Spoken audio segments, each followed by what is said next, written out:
ये हमने बचपन में जैसे एक लगान मूवी थी आमिर खान की, और साथ एक जब हम बचपन में छोटे थे एक वो गजनी मूवी भी आई थी। जब एक जो है ना वो हेयर स्टाइल भी काफी फेमस हो गया था गजनी वाला। तो इन मूवीज में एक जो विलन थे ना,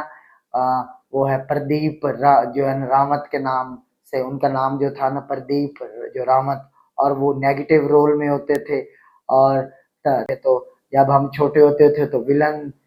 वाले जो करेक्टर से हमें नफरत होना शुरू जो नफरत होना शुरू हो जाती थी कि मतलब तब हम चाहते थे कि बस ये किस तरह कार के विलन, बस कहीं वो जो है ना विलन अच्छा नहीं लगता होता था। तो ये कल इनकी ये जो है ना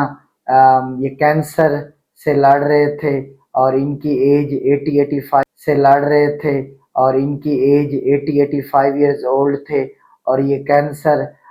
की वजह से इनकी डेथ हो गई है। तो ये बड़ा अजीब सा लगता है कि, और वो यकीन ही नहीं आता कि ये अगर आप इनके पुराने क्लिप उठा के देखें इनकी मूवीज के, तो लगता ही नहीं है कि इनकी डेथ हो गई है। तो ये सारी वीडियो बनाने का मेन मकसद ये था